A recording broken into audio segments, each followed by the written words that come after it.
So hello everyone, welcome back to our channel Master mains.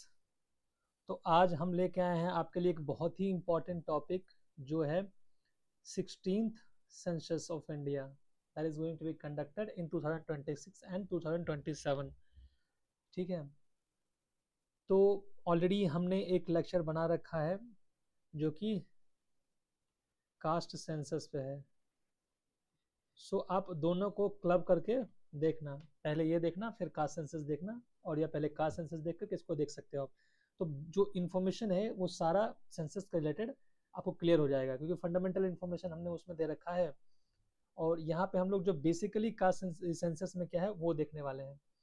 So what we are going to discuss here is कि कैसे ये pivotal junction है India का development trajectory में। तो हम ये देखेंगे कि जो बहुत डिले हो गया था एक्चुअल में, it should have come in 2021 because decadal census होता है ये, तो हर डिकेड में आना चाहिए था। 2011 में आया था, अब ये आना चाहिए था 2021 में, लेकिन नहीं आया बिकॉज ऑफ जो पेंडेमिक था उसके कारण डिले हो गया। सो उसके कारण से भी ये बहुत ही सिग्निफिकेंट हो जाता है हमारे लिए जो सेंसस है वो। तो हम ये देखेंगे कि क्या डिजिटल रिपल्स हुए इसके, उसके बाद फिर देखेंगे सोशल रिपल्स क्या थे, फिर देखेंगे कि पॉलिटिकल रिपल्स और जो इकोनॉमिक रिपल्स इसके क्या हैं। ठीक है, so before going into that will see कि इवोल्यूशन देखेंगे पहले हम। इवोल्यूशन और कॉन्स्टिट्यूशनल बैकिंग, तो इवोल्यूशन हमने उसमें कास्ट सेंसस वाले में क्लियर देख रखा है। इसमें हम देखेंगे कि इवोल्यूशन जो फंडामेंटल है वो देखेंगे, और जो कॉन्स्टिट्यूशनल बैकिंग क्या है वो देखेंगे। तो सबसे पहले 1881 में जो शुरू हुआ था फर्स्ट सिंक्रोनस जो सेंसस हुआ था, जो करवाया गया था किसके द्वारा, तो WC प्लॉडेन के द्वारा। ठीक है, उसके बाद जो 1921 को बोलते हैं द ग्रेट डिवाइड, बिकॉज उस समय जो था पॉपुलेशन डिक्लाइन हो गया था कितना, 0.31%, and the reason was flu pandemic और जो वर्ल्ड वॉर फर्स्ट हुआ था उसके कारण से भी।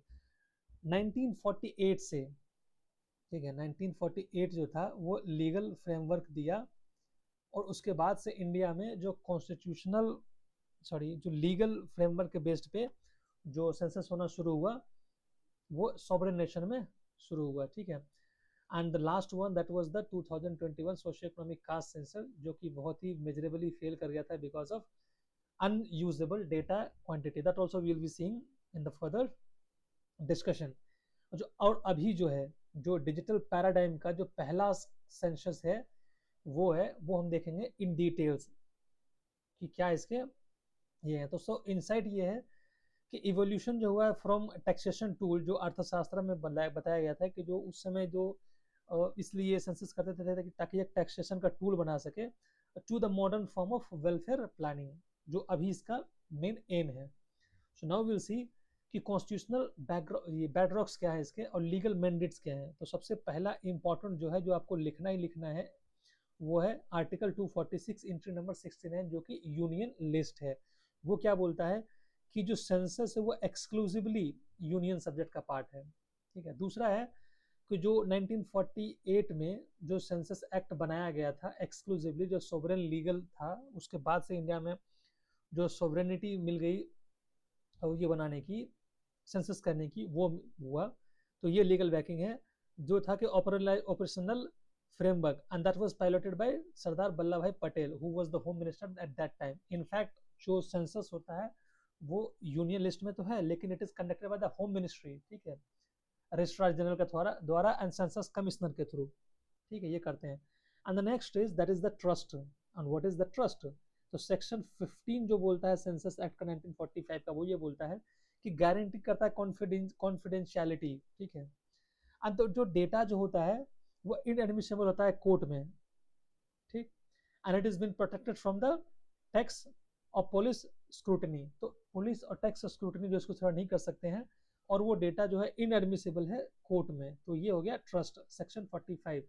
इनफैक्ट जो सेक्शन 3 है इसका, और सेक्शन 3 जो है वो बात करता है सेंसस करने का, और इसके थ्रू सेंसस होता है। ठीक है, and the last one that is the article 82 and 70। इसके थ्रू क्या होता है कि जो पार्लियामेंट का कॉन्स्टिट्यूंसी है और जो लेजिस्लेटिव कॉन्स्टिट्यूंसी स्टेट का है उसको जो डिसाइड करता है, तो जो पार्लियामेंट का कॉन्स्टिट्यूंसी है वो 82 के तहत होता है, और जो स्टेट का है वो 170 के तहत होता है।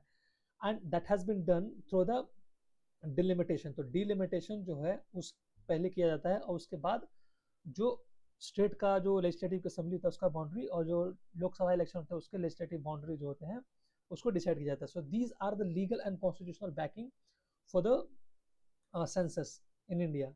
Now there are some fundamental changes that has been done और दैट हैज बीन अकर्ड। जो पुराने सेंसस जो थे 2021 2011 से लेकर के अब में से अभी वाले में क्या क्या चेंजेस हैं। तो सबसे पहला इंपॉर्टेंट ये है कि ये पहला डिजिटल सेंसस है जो पेपरलेस सेंसस है। ठीक है, इसमें किसी पेपर को यूज नहीं किया गया, मोबाइल ऐप के द्वारा किया गया है जो कि एंड्रॉयड और iOS सपोर्टेड है। In fact it is working in offline mode also. ठीक है, and there is an important point कि एक सेल्फ इन्यूमरेशन का भी दिया गया है। ठीक है, थ्रू सिटीजन QR कोड के थ्रू आप कर सकते हैं, खुद का सेंसस भी है जो है एक पोर्टल पर जाकर के आप डेटा डाल सकते हैं। So this is very significant, you should write this as a keyword. ठीक है, दूसरा है कि there is a provision of GPS tagging and digital layout map. तो जो आपका जो घर है उसका डिजिटल GPS टैगिंग किया जाएगा और डिजिटल लेआउट किया जाएगा, and that is to be monitored by real time by CMMS।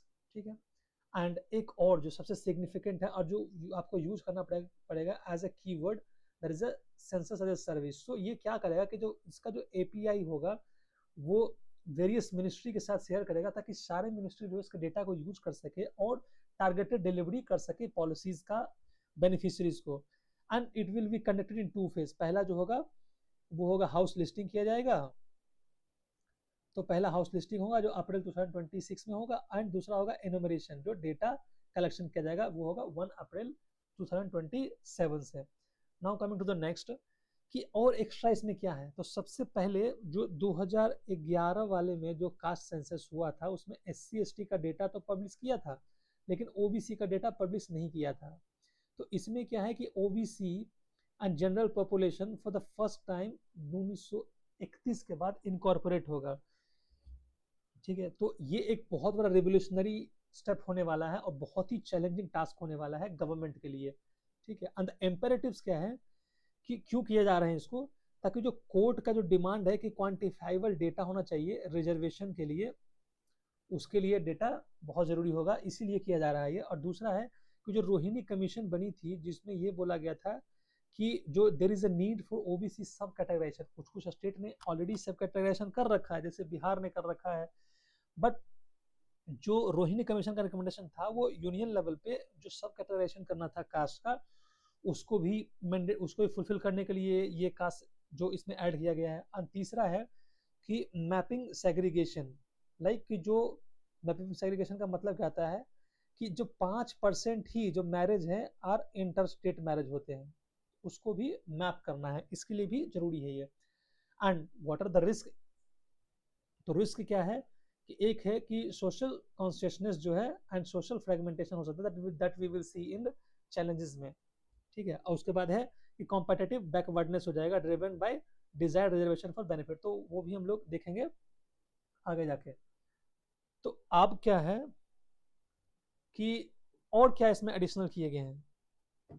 ठीक है, तो सी जो चैलेंजेस थे जो पुराने वाले में जो 46.7 लाख जो यूनिक कास्ट नेम वहां पे आए थे, तो उस समय क्या किया गया था कि rather than collecting caste what they used to do और what they have done is कि उन्होंने जितना सरनेम था सबको ले लिया और सबके जो सरनेम थे उस सरनेम को ही उन्होंने मान लिया कि कास्ट है। तो 46.7 लाख कास्ट जो था वो हो गया था क्योंकि उतने सरनेम्स थे। तो it was very difficult and the data was of no use, unreliable data था, किसी काम का ही नहीं था। लेकिन इसमें क्या होगा कि यहाँ पे प्री डिफाइंड कोड होंगे एंड स्ट्रिक्ट मेथोडोलॉजी है टू इंश्योर स्टैंडर्डाइजेशन, ताकि जो जो वो इशू था 2011 वाला वो इशू यहाँ पे ना हो।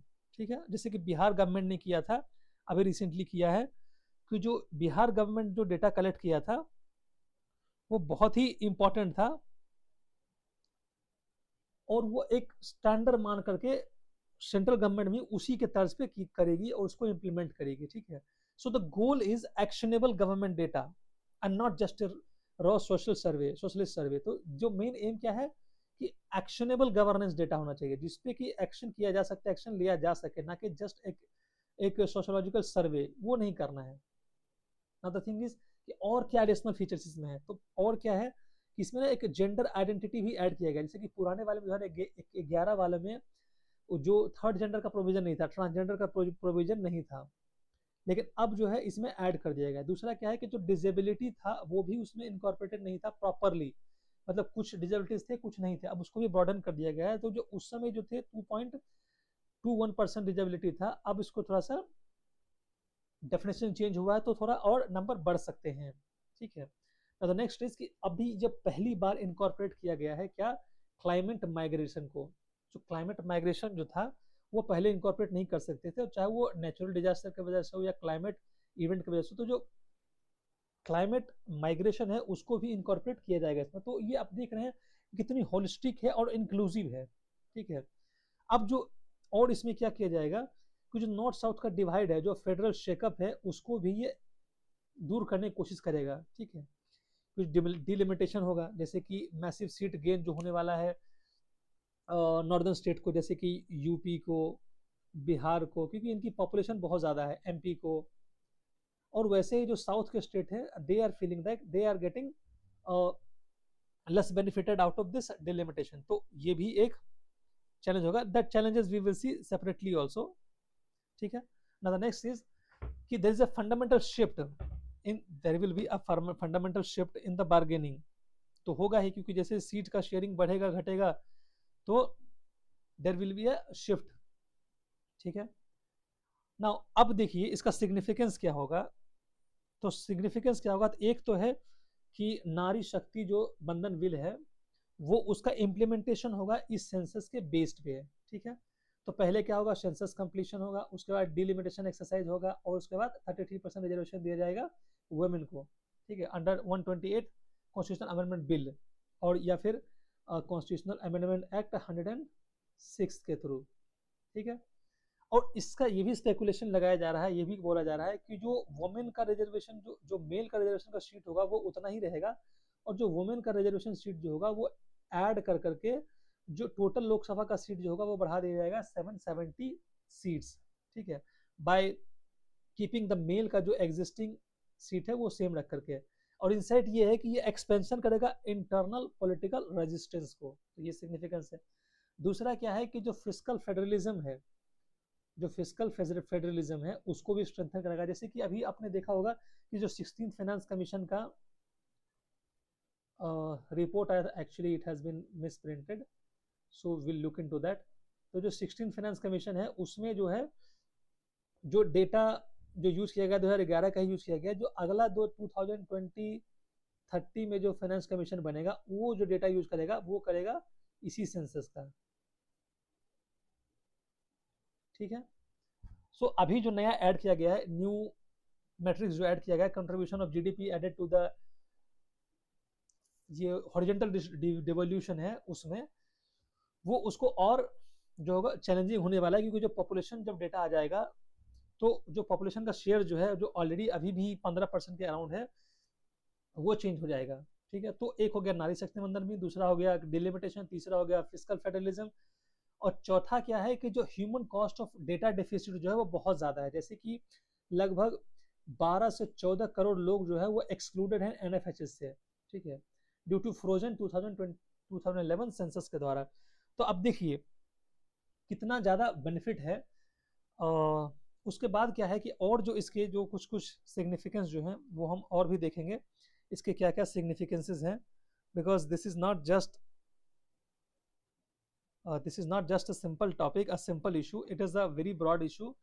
and जो एक्सक्लूजन एरर है, जो कि डिनायल ऑफ सब्सिडीज है फूड ग्रेन का, जिससे वो क्या करेगा, चाइल्डहुड स्टंटिंग जो है उसको भी कम करेगा ये, ठीक है।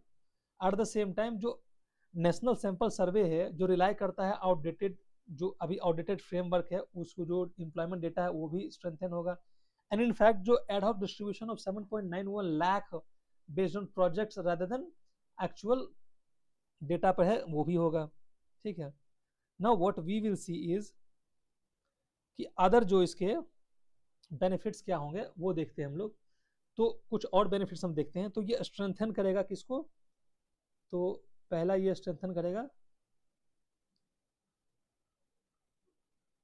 किसको? स्ट्रेंथन करेगा सोशल जस्टिस को। सोशल जस्टिस में क्या करेगा ये?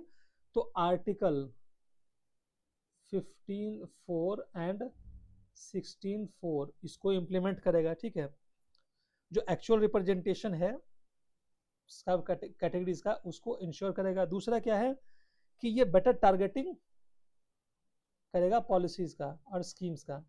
जैसे क्या हो गया आपका, फॉर इंस्टेंस की डीबीटी ट्रांसफर हो गया, ठीक है, या फिर जो मोस्ट बैकवर्ड है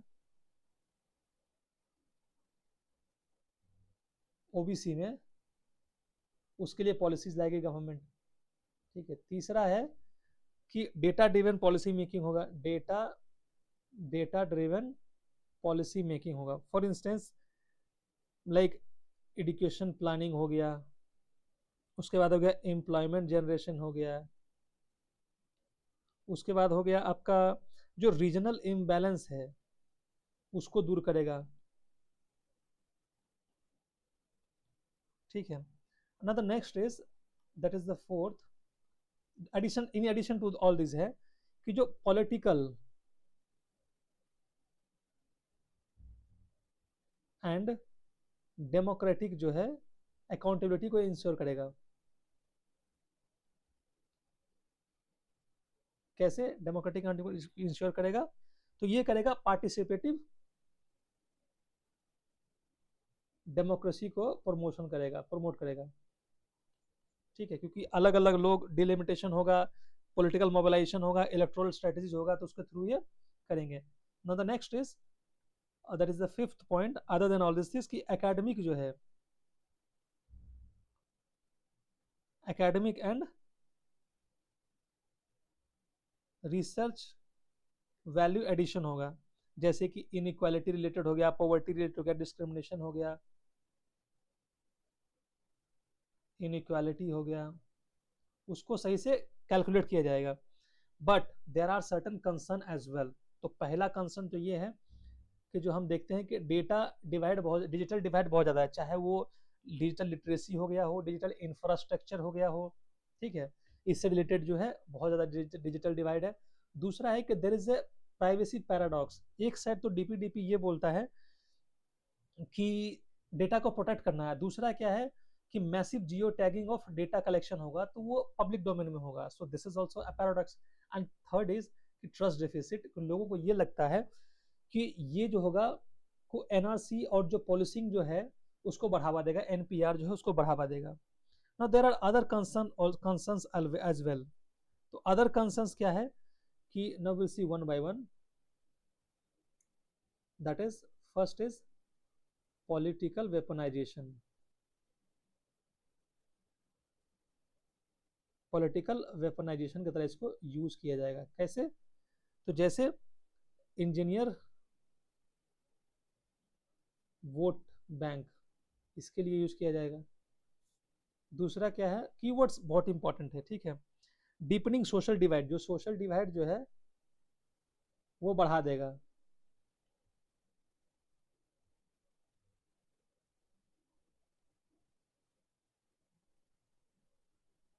तो जो सोशल डिवाइड जो है उसको बढ़ा देगा। कैसे? तो कैसे बढ़ाएगा ये? तो सब जो सोशल स्ट्रेटिफिकेशन होगा वो हो जाएगा। जो सेंसिटिव, जो ऑलरेडी जो कास्ट वगैरह है वो सेंसिटिव इशू है, सो कास्टाइजेशन हो जाएगा ऑफ कास्ट। उसके बाद क्या हो जाएगा, और क्या चैलेंजेस हैं कि कॉम्पिटिटिव पॉपुलिज्म हो जाएगा। तो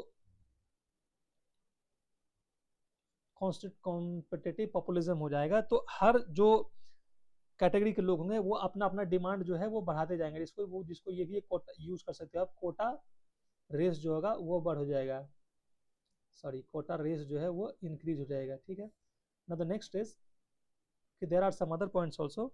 डेटा मैनिपुलेशन एंड इन्फ्लेशन होगा। जैसे डेटा मैनिपुलेशन एंड इन्फ्लेशन होगा।